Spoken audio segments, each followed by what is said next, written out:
सदगुरु भगवान की जय। महात्मा योगीश्वर अंतर्यामीपणे ते ब्राह्मणनी वृत्तिने जाणी गया।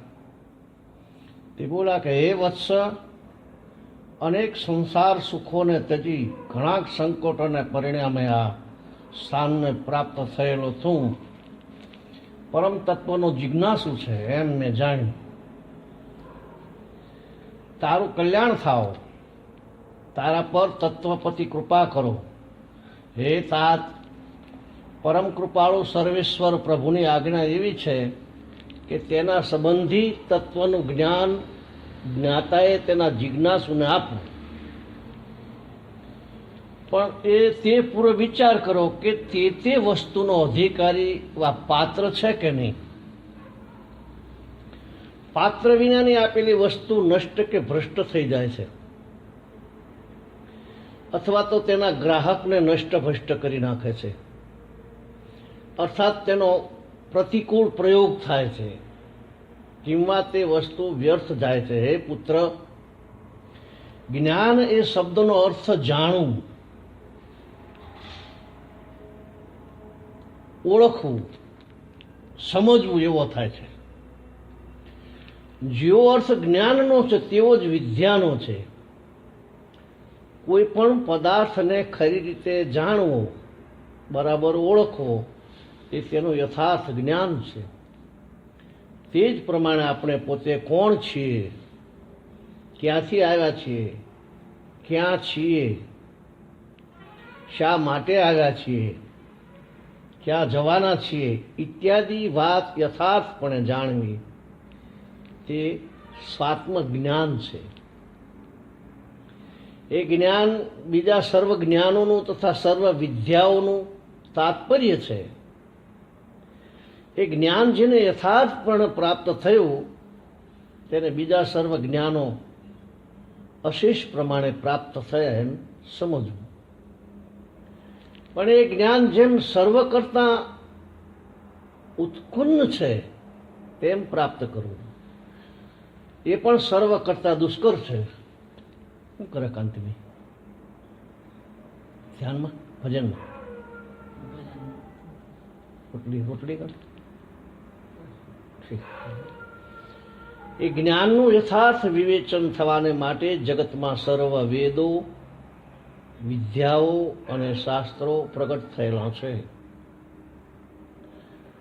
સઘળા વિવેચનોને પરિણામે તેઓ એટલે વૈદિક ગ્રંથોએ જગતના સર્વ પ્રાણીઓ પ્રત્યે સૌથી મોટામાં મોટી એવી આજ્ઞા કરી છે કે આ અપાર દુઃખરૂપી માયાના પ્રપંચમાં મચેલા જીવે તેમાંથી મુક્ત થવા માટે માયાપતિના શરણે જવું।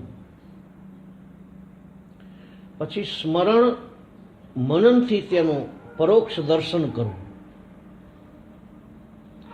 ગીતાનો શ્લોક છે, મામેવીએ પ્રપદંતે માયામિતાંતરંતિ તે। એ દર્શનમાં લીન થતા અપરોક્ષ દર્શન થશે અને તે પછી તદરૂપ થવું। એમ થવાથી તે કૃપાસાગર તેમાંથી તેનો ઉદ્ધાર કરીને પોતાના અપાર સુખનો ભોગતા કરશે। હે ઋષિપુત્ર, એ આજ્ઞા સર્વ ધર્મનું મૂળ છે, સર્વ જ્ઞાનોનું દોહન છે, સર્વ કર્તવ્યનું કર્તવ્ય છે અને સર્વ શાસ્ત્રોનું રહસ્ય છે। તો મારી પણ તારા પ્રત્યે એ જ આજ્ઞા છે કે તું તેને જાણ અને જો અને તદ્રુપ થા।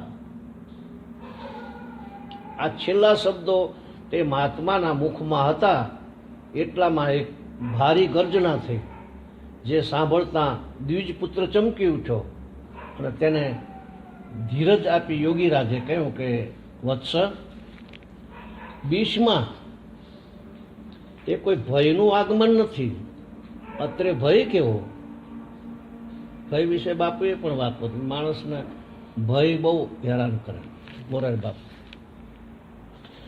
પણ એ ગર્જના આપણને આવશ્યક સૂચના છે। એ ગર્જના આ અરણ્યવાસી સિંહની છે। જે આપણને સંધ્યા સમય થવા આવ્યો હોવાથી અન્ય કાર્ય સમાપ્ત કરી નિત્ય કાર્યમાં પ્રવૃત્ત થવાનું સૂચવે છે. હે વત્સ, એ સિંહ પોતાની સ્વાભાવિક ક્રૂરતા અને હિંસાને તજી દઈ સર્વ પ્રાણીઓના મિત્ર સરખો ભગવદીય બનેલો છે અને તે પોતાની મેળે આવીને આ આશ્રમનું રક્ષણ કરે છે. તેને પોતાની ગુફામાં જવાનો સમય થયો હોવાથી તત્પર થયો હશે તેમ લાગે છે. એટલામાં પૂંછડી હલાવતો અને ગેલ કરતો તે મૃગરાજ પૂર્ણશાળા આગળ આવ્યો અને મુખ નીચું નમાવીને ઊભો રહ્યો. તેને જોઈને યોગીરાજ બોલ્યા કે વત્સ, તારે આહાર કરવાનો સમય થયો છે, જા. આ દ્વિજપુત્ર આજથી તારો સહવાસી થયો છે, તેની સાથે ભ્રાતૃભાવથી વર્તજે. એ સાંભળીને તરત તે મૃગપતિ પર્ણશાળાની પ્રદક્ષિણા કરી અને દ્વિજપુત્ર પ્રતિ પ્રેમ દ્રષ્ટિ ફેંકી ત્યાંથી ચાલતો થયો.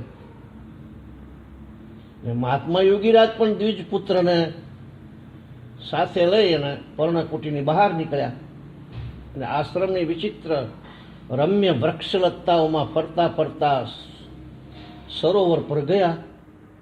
ત્યાં દ્વિજપુત્રે સંધ્યાવંદન કર્યું. યોગીરાજ પણ પરમાત્મા સ્વરૂપની ધ્યાનરૂપ સંધ્યા કરવા બેઠા.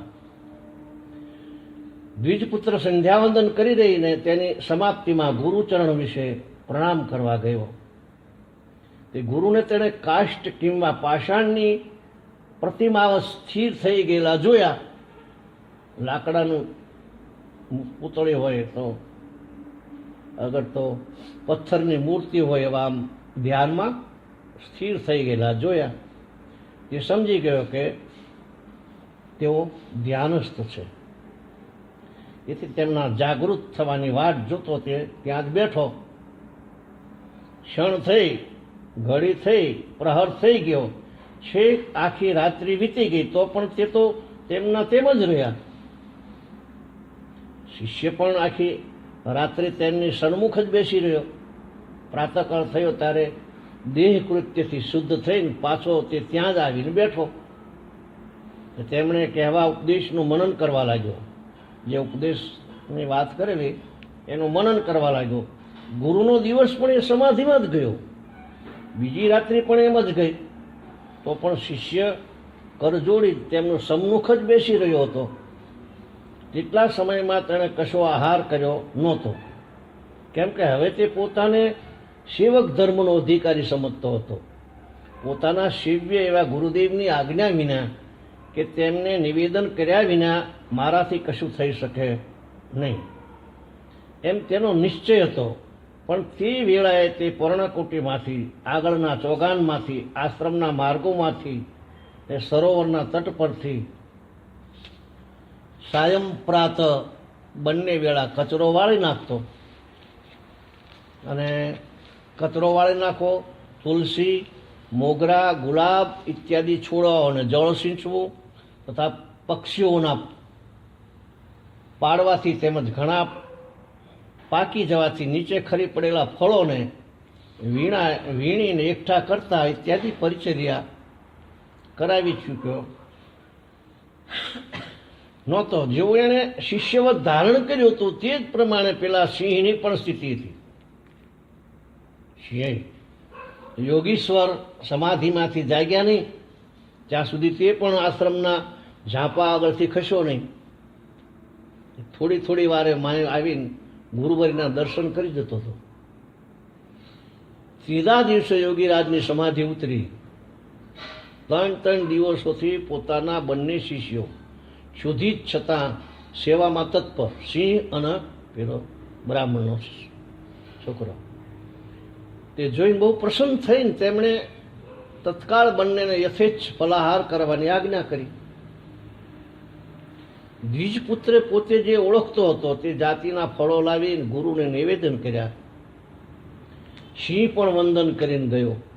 શિષ્યના પ્રસાદ ધરાવેલા ફળો જોઈ અને યોગીરાજ બોલ્યા કે પુત્ર, અત્યારે તો તું ભલે એ ફળો ભક્ષણ કર, પણ પછી અવકાશ મળતા હું તને આશ્રમમાંથી અને આ અરણ્યમાંના પર્વતોમાંથી એવા પ્રકારના ફળો તથા મૂળો ઓળખાવીશ કે જે એકવાર ભક્ષણ કરવાથી દિવસોના દિવસો કિંવા મહિનાના મહિનાઓ સુધી કશા પણ આહાર વગર તૃપ્તિ રહે. એટલું જ નહીં, પણ શરીરમાંથી બળ તેજ કિંચિત પણ ન ઘટતા જીવને તેવું જ તે ચાલુ રહે એવા ફળો આવે. હું આમ ગયો તો આમ ક્યાંક ખ્યાલ નથી રહ્યો, અમરેલી બાજુ એક ફેક્ટરી હતી, ત્યાંથી દૂર એક મહાત્મા હતા. તે હનુમાનજીની ઉપાસના કરે. હનુમાનજી આમ દોડે, પછી એ અંદર જ રહેતા, ખાતા પાતા નહીં. પછી અમે અહીંયા ગયા, 2 જણા હતા, એક સાધુ હતો. ભાઈ કોઈને પૂછ્યું ભાઈ આટલામાં આશ્રમ થતા કે કોઈ આશ્રમ નહીં, એક મહાત્મા રસ. પણ અમે તો ગયા એટલે બારણું બંધ. પછી અમે તો બહુ વાર બેઠા, પછી ખખડાયું. આપણને ખબર નહીં કે અંદર આ મહાત્મા છે. પછી તો બહાર નીકળ્યા એટલે કે પછી એમને વ્યવસ્થા કરી. આ ફેક્ટરીમાં માણસ બોલાય, ખીચડીને રોટલાને બધું બનાવરાયું.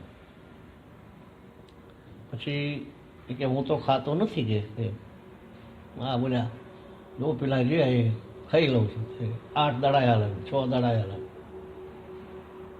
પછી તો એ જ અમે લાવવાની કોશિશ કરી, પણ લઈને પાછું મારે કંઈ સ્થાન હતું નહીં, ત્યાં રોપવા. અડધો કટકો એક પેલું કાપડ હતું, તેના અડધા કટકા કરીને અમને 2 આપ્યા. ને એને લોટો આવ્યો પેલાનો પૂજારી, બીજો મારે હારે એને સારાંશ કે આવા ફળો ખાય ને એટલે ભૂખ નથી લાગતી.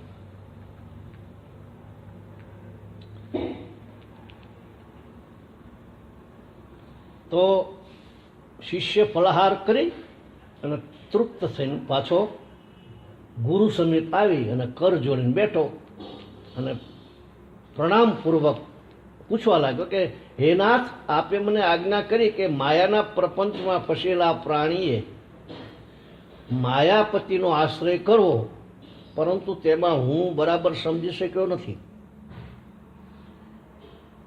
કૃપાનિધાન મને કહો કે માયા તે શું છે? માયા તે શું? માયાનો પ્રપંચ તે શું? ને માયાપતિ એ કોણ? મહાત્મા બોલ્યા કે વત્સ, એ વસ્તુઓ જાણવા જેવી છે.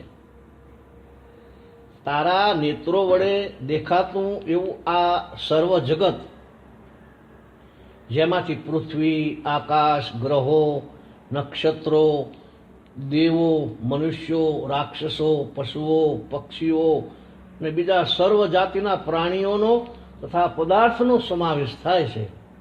એ સર્વ માયાનો પ્રપંચ એટલે વિસ્તાર. એ પ્રપંચ એટલા માટે છે કે એ વાસ્તવિક નથી, પણ અસત્ય છે, નાશવંત છે, છતાં સત્ય જેવું ભાષે છે. આખી દુનિયા એની વાંહે દોડી રહી છે. એ તો આપણે જાણીએ છીએ, આપણે બધા એની વાંહે જ છીએ ને. હા, સઘળો પ્રપંચ માયા થકી ઉત્પન્ન થયેલો હોવાથી એ માયાનો પ્રપંચ કહેવાય છે. ભગવાન તો કશું કરતા નથી, પરમાત્મા તો એવું અધ્યાત્મ રામાયણમાં આવે છે. સીતાજી કે હનુમાનને, એ હનુમાન તું રામને સમજતો નહીં. રામ કોઈ કરતા નથી, એની પરવાનગી લઈને હું જગતની રચના કરું છું. પ્રકૃતિ એ તો બસ જેમ છે એમ છે, જ્ઞાન સ્વરૂપ છે. કે રામ બ્રહ્મ, રામ જ્ઞાન માયા સીતાવર. એ પ્રપંચ માયા થકી ઉત્પન્ન થયેલો હોય તે માયાનો પ્રપંચ કહેવાય છે. સઘળા અસત્ય નાશવંત પદાર્થો ઉત્પન્ન કરવાની તેમજ તેઓને સત્ય સ્વરૂપવાન મનાવવાની કોશિશ નહીં ટાળી શકાય એવી અદ્ભુત શક્તિ જેનામાં છે, માયામાં. આપણે છોડી ન શકીએ. ખૂબ તીવ્ર વૈરાગ લાગે તો છૂટે, તો ન છૂટે.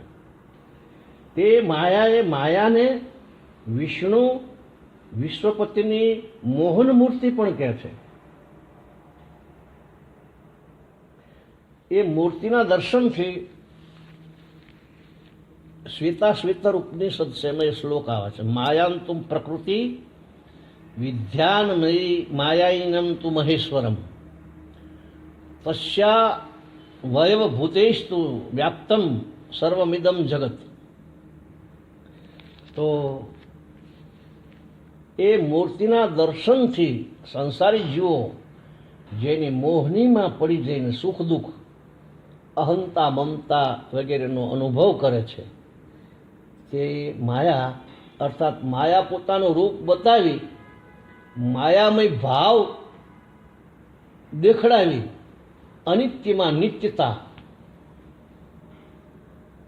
અનિત્યમાં નિત્યતા, જે અનિત્ય છે આપણને એવું લાગે કે આ કાયમ રહેવા વાળું છે,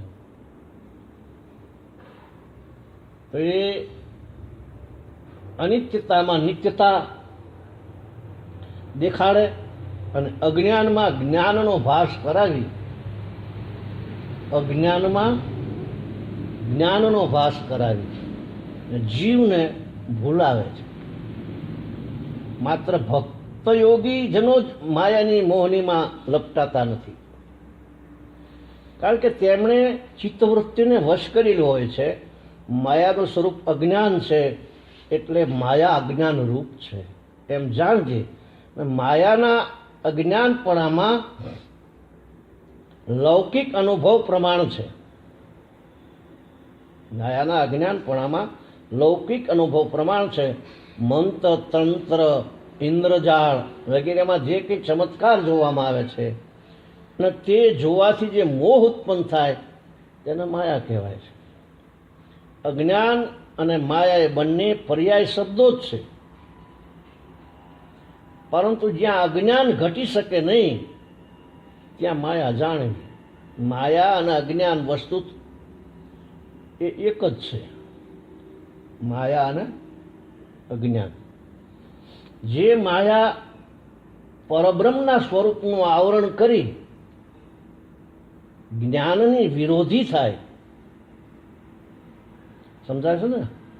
જે માયા પરબ્રહ્મના સ્વરૂપનું આવરણ કરી, જે આમાં ભગવાન છે આપણા શરીરની અંદર, પણ આપણે ભગવાનને માનીએ છીએ કે એનું આવરણ થાય છે ને શરીરનું, એમ એ પરબ્રહ્મના સ્વરૂપનું આવરણ કરી અને જ્ઞાનની વિરોધી થાય તે માયા અજ્ઞાન એવે નામે કહેવાય.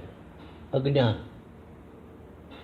આવી માયા સત્ય તથા અસત્યથી વિલક્ષણ છે, તેથી તેને અનિર્વચનીય કહેવામાં આવી છે. એટલે સાચી નહીં ખોટી નહીં, અનિર્વચનીય એટલે એવું. ખોટું ના કહેવાય, સાચું ના કહેવાય, કારણ કે ખોટું કહો તો દેખાય છે. આ જગત નથી દેખાતું? બધા કામ કરે છે, બધા ધંધા કરે છે, ફેક્ટરીઓ ચાલે છે, એસટીઓ જાય છે, ગાડીઓ હાલે છે, પ્લેનો ઉડે છે, આપણે બધા હગાવાલા છે. આવી માયા સત્ય તથા અસત્યથી વિલક્ષણ છે, તેથી તેને અનિર્વચનીય કહેવામાં આવે. એ માયા જ્ઞાને કરી નિવૃત્ત થાય. જ્ઞાન વિના માયા નિવૃત્ત ન થાય. જ્ઞાન થાય તારે નિવૃત્ત થાય. ઓ આ તો દોરડી છે, હાપ નહીં. હાપમાં દોરડી દેખાય ત્યાં સુધી બીક લાગે. આપણે બહુ વાત નથી તેની, બરડા તોડી નાખે, હાથ પગ ભાગે. માયા જ્ઞાને કરી નિવૃત્ત થાય, એટલા માટે ચિત્ત શુદ્ધિ કરી બાપુએ બહુ સરસ વાત કરી હતી. મન, બુદ્ધિ, ચિત્ત અને અહંકાર, એના વેદો અંતઃકરણ ચતુષ્ટય કહેવાય. એને શુદ્ધ કઈ રીતે કરવું એમ એ રીતે બતાવી હતી બધી. મળ વિક્ષેપના આવરણ, એ વાત કરી હતી. એ નિવૃત્ત થાય એટલા માટે ચિત્ત શુદ્ધિ કરવી પડે પહેલા. તો વાસનાઓથી દૂર કરી અને પરમાત્માના સ્વરૂપને જાણવાનો પ્રયત્ન કરવો જોઈએ. જે જીવને મુક્તિની ઈચ્છા છે તેનો ધર્મ છે પરમાત્મા પોતે માયાના પતિ છે, સર્વ તેને આધીન છે. તેની આજ્ઞા વિના માયાથી એક પાંદડું પણ હલાવી શકાતું નથી. તે પરમાત્મા પરબ્રહ્મ કે જેને સૌ ભગવાન, પ્રભુ, ઈશ્વર અને આખા જગતના પતિ કે પિતાને નામે ઓળખે છે, તેના વશમાં એ માયા છે. ભગવાન કે એમ માયા કરે, ઈશારે નાચે. એની એટલે એની સત્યતાથી માયાએ આ સઘળો પ્રપંચ ઊભો કર્યો. એટલે આપણે ઘણી વાર નથી કે ભાઈ આ લાઇટ બળે છે, આ પ્રકાશનાની તમે અહીં ગંજી પત્તર રમો તોય ભલે, અહીં કોકને મારી નાખો તોય ભલે, અહીં કોકની ચોરી કરી લે તોય ભલે, પ્રકાશને કોઈ લેવા દેવા નહીં. એવી રીતે એટલા માટે તે માયાપતિ છે. એ બ્રહ્મપુત્ર વિચાર કરે કે માયાનો પ્રપંચ કેમ મિથ્યા છે અને માયા પોતે કેમ જડ છે, પરતંત્ર છે, સર્વ સત્યાધીશ તો માત્ર ચૈતન્ય રૂપ એવો માયાપતિ જ છે. એ માયાને તરી ને માયાપતિને શરણે થવું એ જ પ્રાણીનું જન્માનું શ્રેષ્ઠ કર્તવ્ય છે. બીજા બધા સુખો બીજા મળે જ છે ને. આ મનુષ્ય જન્મ જે છે એ આમાંથી છૂટવા માટે જ છે. અમારા બપોરે ફોન આવ્યો હતો, સુરેશભાઈ બેઠા, મને કોકે પૂછેલું કે કઈ ત્રણેય વસ્તુ કે છે જે અગત્યની ગણાય છે. કે માસ્તરે ફોન કર્યો કે કઈ મનુષ્ય જન્મ મળવો એ અગત્યની વસ્તુ, મુશ્કેલ મળે પછી કોઈ મહાપુરુષ મળવો, મહાપુરુષ મળ્યા પછી એમાં વિશ્વાસ થવો, એ ત્રણ અગત્યનું ગણાય. પાછી બાકી બીજું નહીં. હવે બીજા સુખો બધા મળે જ છે. પ્રિયંકોની ગાય, ભેંસ, ઊંટ, બકરા, ગધાડા, કુકડા, કુકડી બધા એમાં બચ્ચા થાય, બધું થાય જ છે ને. ઉવાનું મળે, જે નાચનું જેવું એવું ઉવાનું મળે, એમાં કૂતરાને બધા આ બધાને. મનુષ્ય જન્મ એટલા માટે છે કે આમાંથી છૂટવા માટે.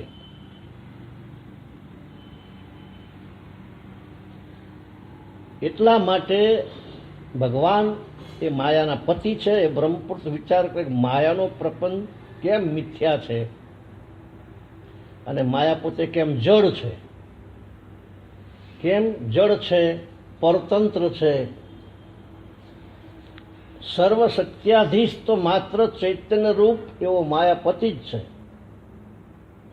એ માયાને તરી અને માયાપતિને શરણે થવું એ જ પ્રાણીનું જન્માનું શ્રેષ્ઠ કર્તવ્ય છે. શિષ્ય બોલ્યો કે હે ગુરુવર્ય, તે માયાપતિ કેવો છે અને ક્યાં છે, તેના શરણે કેવી રીતે થવું? માયાપતિ કેવો છે, ક્યાં છે, તેના શરણે કેવી રીતે થવું?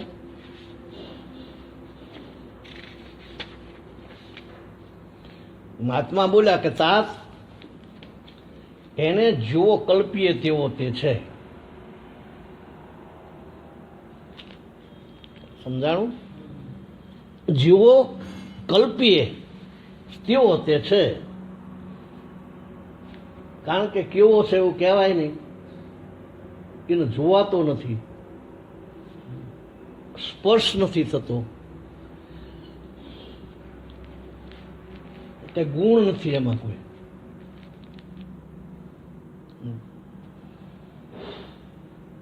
એટલે એને તમે કલ્પના કરો કે રામ કહો તો રામ, કૃષ્ણ કહો તો કૃષ્ણ, અંબાજી કહો તો અંબાજી,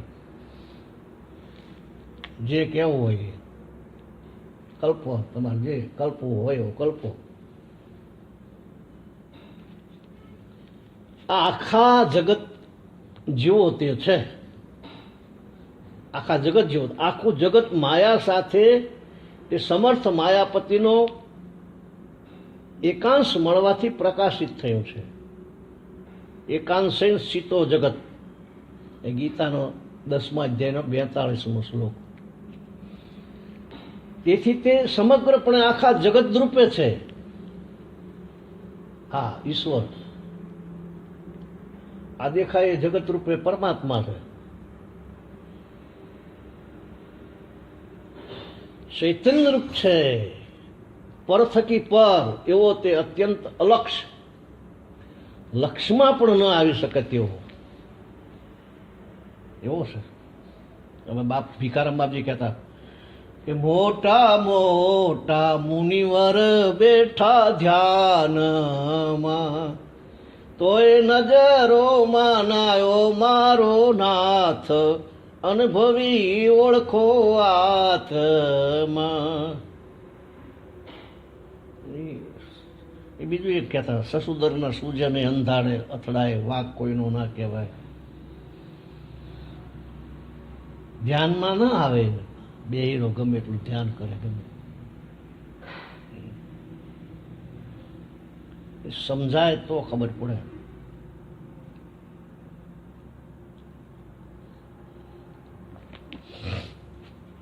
એ વસ્તુ શું છે? ચિત્ત શુદ્ધિ માટેના સાધનો. તેથી સમગ્રપણે આખા જગતરૂપ છે, ચૈતન્યરૂપ છે, પર થકી પર એવો તે અત્યંત અલક્ષ, લક્ષમાં પણ ન આવી શકે તેવો છે. તો પણ તે માયાપતિ અનંત શક્તિમાન હોવાથી શરણાગત વા સેવક ભક્તજન તેને જેવો ધારે તેવો પ્રતીત થાય છે.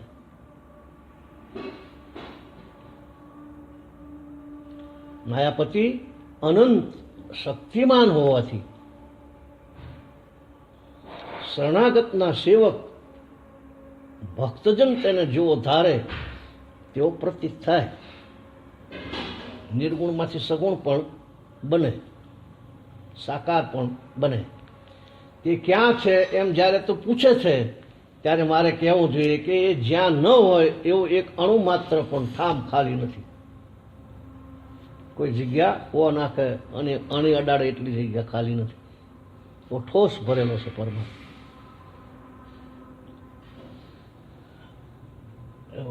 બોલે છે ને, આસપાસ આકાશમાં અંતરમાં આભાસ, ઘાસ ચાસ અને પાસ પણ વિશ્વપતિનો વાસ.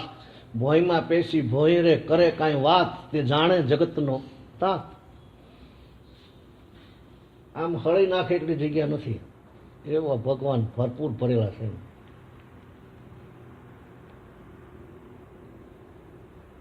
તો કોઈ ઠામ ખાલી નથી, એ સઘળે છે. જલે વિષ્ણુ સ્થલે વિષ્ણુ, વિષ્ણુ પર્વત મસ્તકે, જ્વાલમાલા કુલે વિષ્ણુ, સર્વ વિષ્ણુમયમ જગત.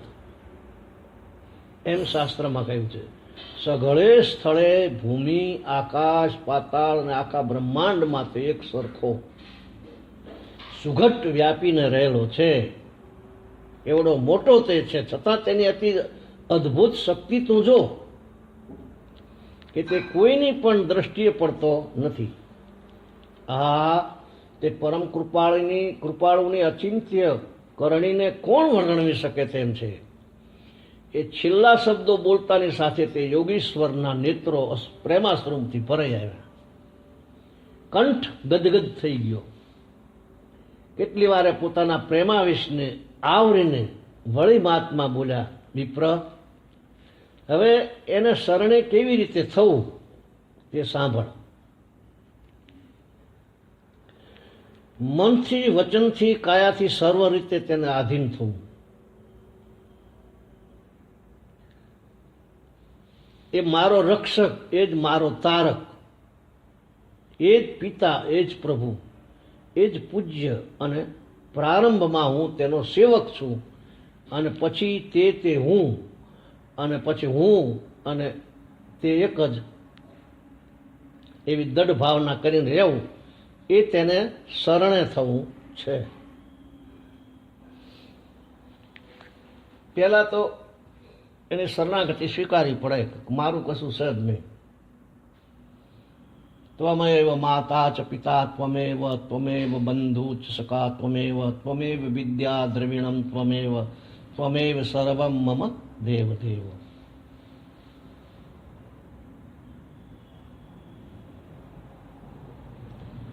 એટલે અંદરથી છૂટી જવું,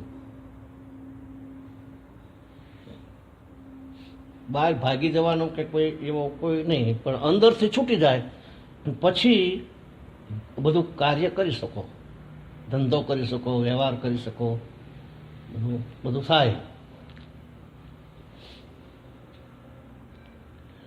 એ દઢ ભાવથી ભાવના કરીને રહેવું અને તેને શરણે થવું, એ પવિત્ર ભાવના સદા સર્વથા જાગૃત રહે, ભૂલાય કે શિથિલ થાય જાય નહીં. ઘડી કરે પછી પાછું જતું રહેતું નહીં.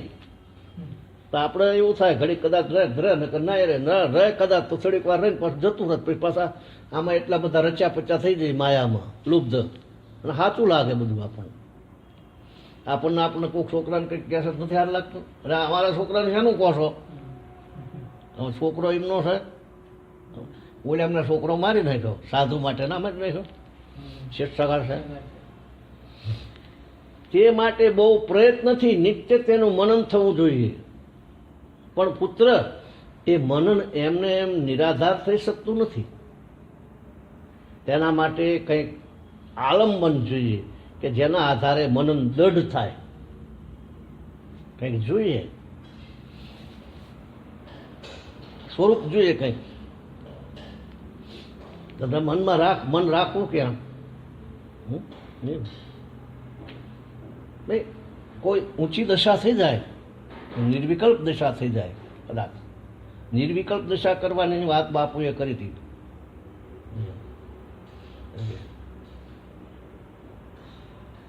ભગવાનનું સ્મરણ કરવાની. રામકૃષ્ણ હરિ રામકૃષ્ણ હરિ કર્યા કરો તો ચિત્ત શુદ્ધ થઈ જાય. નિર્વિકલ્પ દશા પછી પ્રાપ્ત થાય ધીરે ધીરે. એ થોડી વાર રહો કે નિર્વિકલ્પ રહેવાય શકે નહીં, એમ કરતાં કરતાં દઢતા થાય તો એ અઘરું કામ છે. એમ કંઈક આલંબન જોઈએ કે જેના આધારે મનન દઢ થાય. હવે આલંબન કેવી રીતે, એ પછી એની રીત એ પ્રમાણે વાતચીત કરતા સંધ્યા સમય થયો. સરોવર પર સંધ્યાવંદન કરી ગુરુ અને શિષ્ય પર્ણકુટીમાં આવ્યા. રાત્રિ થતાં સર્વત્ર શાંતિનું રાજ્ય સ્થપાયું. ગુરુદેવ તે સત્શિષ્ય પ્રતિ પુનઃ કહ્યું કે પ્રિય પુત્ર, પહેલા દરબારસનને અહીં લાવી તે ઉપર મારા સન્મુખ બેસ.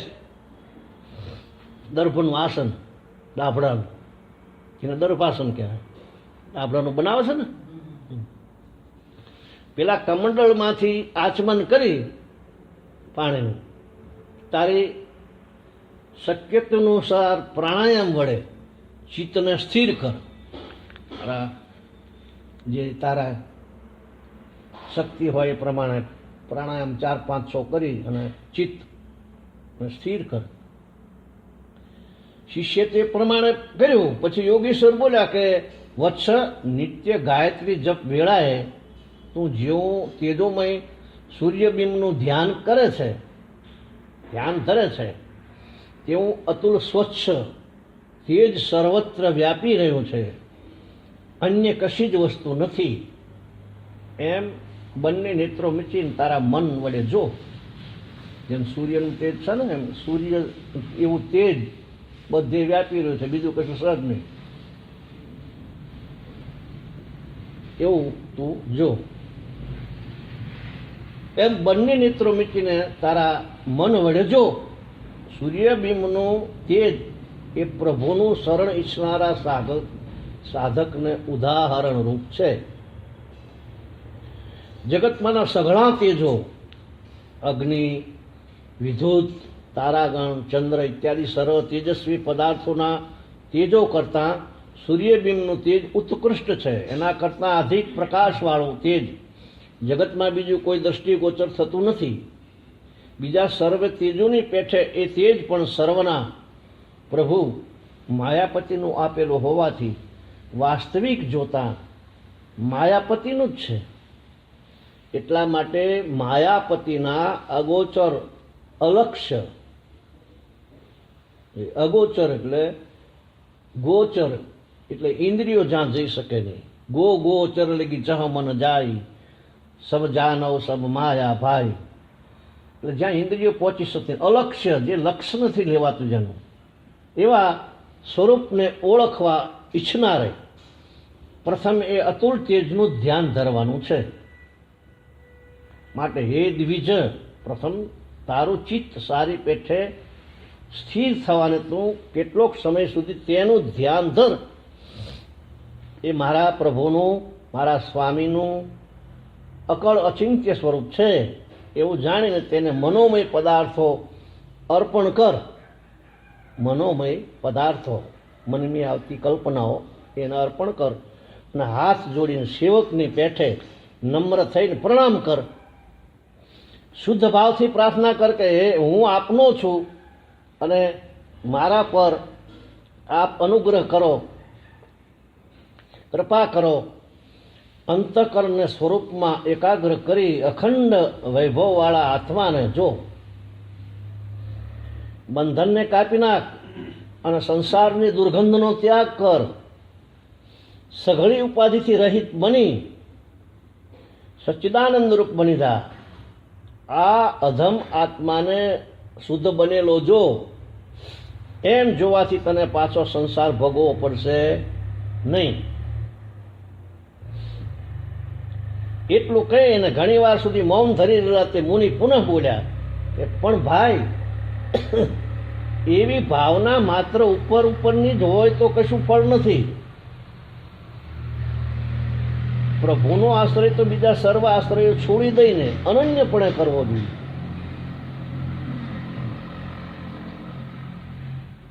આશ્રય બીજા આશ્રયોને છોડી દેવા જોઈએ. કોઈનો આશ્રય નહીં, પથારીનો પણ આશ્રય નહીં. સમજાય છે આ વાત?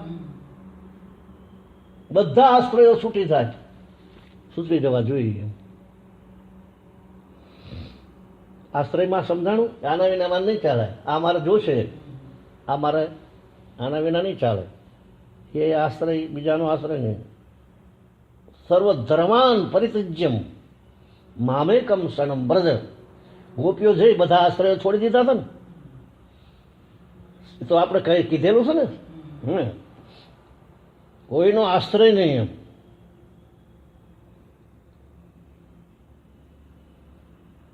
એક જ આશ્રય. આપણે હનુમાન ચાલીસામાં ઓર દેવતા ચિતન ધરી, હનુમંત સેઈ સર્વ સુખ કરે. ઓર દેવતા ચિત્તન ધરી, કોઈ બીજા દેવતા કે કોઈ કશું અંદર ના આવવું જોઈએ. એક જ લક્ષ્ય. પછી બીજા ખોટા છે એવું નહીં માનવાનું. બીજા સર્વ આશ્રય પછી આખું જગત બ્રહ્મરૂપ છે, પછી ખોટું કેને કહેવાય? કારણ કે તમે આ રીતે માનતા હો, પેલા બીજી રીતે માનતા હોય. પછી તમે કંઈક મારે તો આ હાથું ને બોલ્યો કે છે મારા આ હાથું. વાદ વિવાદ નહીં. તમે કરો એ બરાબર છે, હું કરું એ બરાબર છે.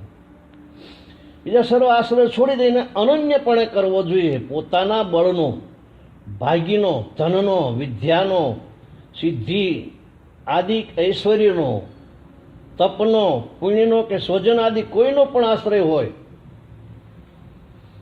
સમજી લીધું? પોતાના બળનો કે આ હું કરું છું, હું જપ કરું છું, એ નહીં. જપ એની કૃપાથી થઈ ગયા છે, અગર તો એ કરાવી રહ્યા છે એવો ભાવ. પોતાના બળનો, ભાગ્યનો, કે મારા પુણ્યના હિસાબે ધનનો, વિદ્યાનો, સિદ્ધિ આદિ ઐશ્વર્યનો, તપનો, પુણ્યનો કે સ્વજન આદિ કોઈનો પણ આશ્રય હોય ત્યાં સુધી ભગવદ આશ્રય દઢ થતો નથી. મારે એવું બનેલું કે મારે મોડું થઈ ગયું, સાયકલમાં ત્યાંનું તો જે પંચર પડ્યું એ કંઈ યાદ નથી થયું, પણ મારે શેદડીથી હું જાદવપુરા ગયેલો અને રસ્તામાં મોડું થઈ ગયું. મારા ઠાકોરજી હવે પૂજા બૂજા કોણ કરશે? મારા રામજીને ફોટો હતો એક, રામજીનો આ રીતે એક રામજીનો ફોટો છે, માથે તાજ છે, બધું તો જૂનો થઈ ગયો અત્યારે તો.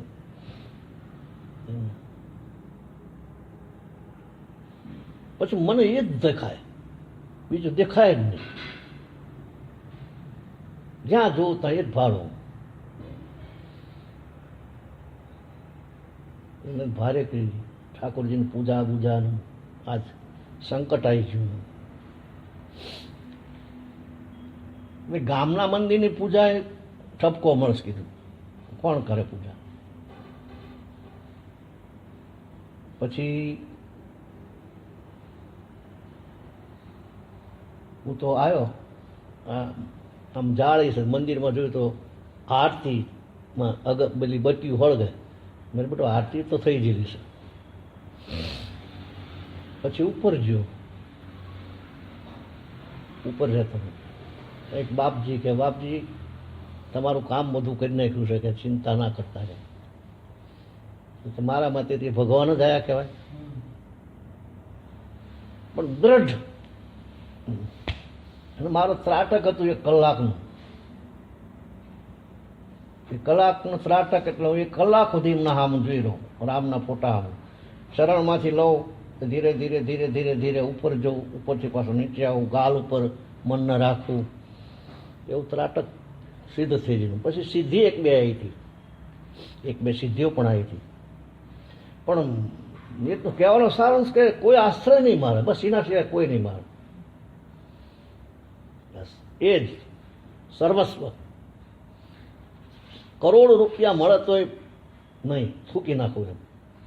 તે આને છોડી દો તો હું નાખી, તને છોડી દઉં, બધું છોડી દઉં, એ ના છૂટે મારે. એવો દૃઢ આશ્રય થઈ જવો. કોઈ પણ લ્યો એ પ્રકૃતિમાંથી કોઈ પણ આલ્બમ લ્યો એ પછી મહાન બની જાય, આખું વિશાળ થઈ જાય. પછી તમારે જે સગુણ હોય તો સગુણ, પછી નિર્ગુણમાં લઈ જાય, નિરાકારનો પણ અનુભવ કરાવે. પણ 14 કલાક ધ્યાન લાગતું, આલારામ મૂકવો પડે, ખબર જ ના પડે. નહીં એ હમણાં જ બેઠો 10 મિનિટ થઈ એવું લાગે, કાં તો 7-8-10 કલાક થઈ જાય. આમ બેઠા નથી, આંખ વીખી ગેપ બધું. મારે આમ ચા પીતો હોય ને તો પણોઠી વાળવા આમ ઊભું ના બેહાય, એની મેટે પણોઠી વળી જાય. પરાણે બધું આસન થઈ જાય ને, આસન અંધારું ઘોર થઈને મેં બધું જતું રહે. ચા પીતા પીતા સમય થાય એટલે એવું થાય જલ્દી જલ્દી મૂકી અને અંદર જતો રહું. ધ્યાન કક્ષ મારું હતું, એમાં કપડાં બપડા બદલીને તે વખતે તો બધું કપડાં લેવાનું સીધું ગયા ગૂંટ જ થઈ જવાય. મેં બેસી જાય પતી ગયું, એની મિત્રે બધું ગોઠવાઈ જાય આસન ને એવું થઈ જતું.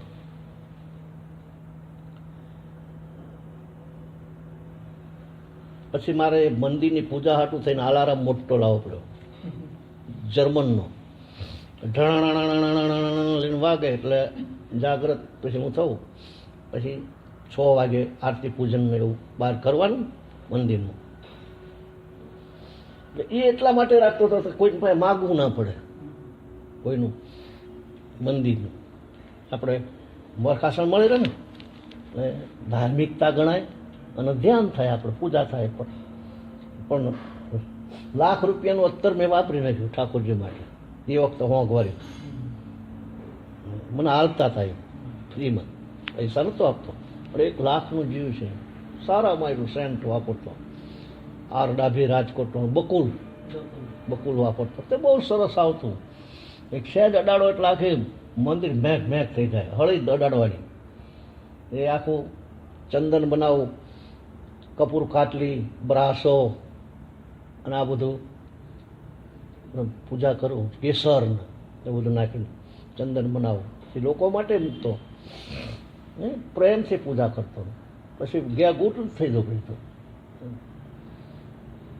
કોઈનો સંપર્ક નહીં, કોઈને વાતે કોઈ નિસ્બત જ નહીં. પૂજા કરીને ઉપર જતા રહ્યા, ભરાત પૂરી. એટલે મતલબ મારો કહેવાનો શું છે કે એમાં ઓતપ્રોત થઈ જવું જોઈએ એમ. આ મારું સર્વસ્વ. તો આ ના થાય ત્યાંથી ભગવદાશ્રય દઢ નથી થતો. અંતઃકરણ પૂરેપૂરું પરબ્રહ્મને વિશે વિલીન થતું નથી. અંતઃકરણ પૂરું ના થાય. તમે થોડીક વાર બેહો ને એટલે કંઈક ડફાકો આવે કે કલ્પના કંઈક ઊભી થાય, આ કરવું છે, આ લેવું છે, આમ ફલાણું જૂનો સંબંધ. મન જે રહ્યું વિક્ષેપો ઊભા કરે, અનેક જાતના તર્કો કરે. આપણા સંબંધીના ઓલામાં પણ અભાવ ઉત્પન્ન થાય. એ ઘણી જાતના બધું તર્કો થાય. માટે બીજા સર્વ આશ્રયો છોડી દઈને તું તે કૃપાળુના શરણે થા. મેં કીધું સર્વ ધર્માન પરિત્યજ્યમ. એ તો આપણે ઘણી વાત થયેલી છે ને, ઘણી વાર. એમ કરતા તારો અધિકાર વધશે. એટલે હું તને તે અનંતરૂપ બ્રહ્મના અતિ મનોહર પ્રેમ સાગર લલિત સ્વરૂપનું અવલંબન કરાવીશ કે જે વડે કૃપાળુ પ્રેમ મૂર્તિના વિશે તને પ્રેમળ ભક્તિ ઉત્પન્ન થશે, સત્ય સ્વરૂપ પ્રત્યક્ષ થશે અને તે પછી તેનો તારા પર અનુગ્રહ થવાને વિલંબ લાગશે નહીં. હે દ્વિજન્મા રૂપરહિત એવા બ્રહ્મ માયાપતિના અનંત રૂપો કલ્પીને ઉપાસના થઈ શકે છે. માયાપતિના અનેક રૂપો કલ્પી અને ઉપાસના થઈ શકે. તમે ગણપતિ લો તો ગમે તે લો.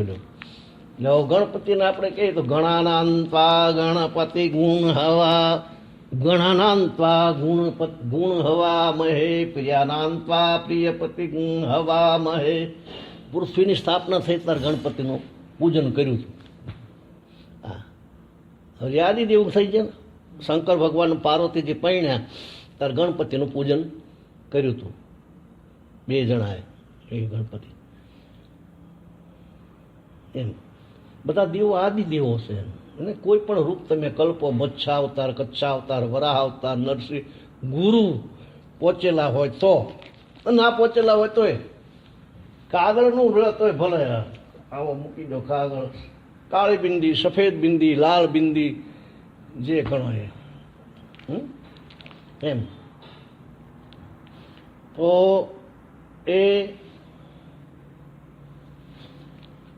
એ બ્રહ્મ માયાપતિના અનંત રૂપો કલ્પી અને ઉપાસના થઈ શકે છે. જે રૂપ કલ્પ હોય, જેને જીવી રુચિ હોય તેવું રૂપ તે કલ્પે. બ્રહ્મના સાક્ષાત્કાર માટે અનેક માર્ગો છે.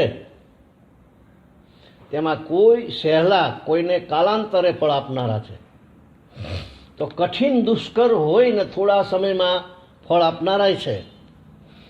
તારા માટે આ સરળ માર્ગ મેં યોગ્ય ધાર્યો છે. તેનું તે નિત્ય અભ્યાસ કર અને પછી ઘણીક વાર સુધી પરબ્રહ્મનું સ્વરૂપ વિચારી અને તેમણે શિષ્યને પોતાના આસન પર જવાની આજ્ઞા કરી ને તે પોતે સમાધિમાં બેઠા. હવે બીજા દિવસે પ્રાતઃકાળમાં ગુરુવર્યને ધ્યાનસ્થ જોયા, ધ્યાનમાં જતા ધ્યાનસ્થ જ જોયા. ત્યારે શિષ્ય પણ સ્નાન સંધ્યા આટોપીને પર્ણકુટીની બહાર બેસીને ગુરુએ ઉપદેશેલા ધ્યાન યોગનો અભ્યાસ કરવા લાગ્યો. એક ગયો, બે ગયા, ત્રીજો દિવસ પણ ગયો. ચોથા દિવસે મધ્યાહન થવા આવ્યો ત્યારે ગુરુની સમાધિ ઉતરી અને શિષ્ય પણ આહાર નિંદ્રા તજીને તેમની સન્મુખ જે તેજોમય જ્યોતિનું ધ્યાન ધરતો બેઠો છે તે જોઈને મહાત્માએ તેને ફલાહાર કરવાની આજ્ઞા કરી. શિષ્ય ફલાહાર કરીને પાછો ગુરુની સન્મુખ આવીને બેઠો એટલે ગુરુ બોલ્યા કે પુત્ર, આજે તો ચાલ, હું તને આપણા માટે પરમાત્મા પ્રભુએ ભરી રાખેલા આહાર ભંડાર દેખાડું. કારણ કે આ પ્રમાણે વારંવાર તારે ક્ષુધા વેઠવી પડે છે એ યોગી નહીં. તો યોગના અભ્યાસીએ તો નિંદ્રા, જાગરણ, આહાર, વિહાર ને બીજી સર્વ ક્રિયાઓ કરવામાં સર્વકાળ નિયમિત રહેવું જોઈએ. આમાં નિયમનું બહુ કામ. નિયમ આહાર અને વિહાર. વિહાર ના કરાય પછી એને બહુ.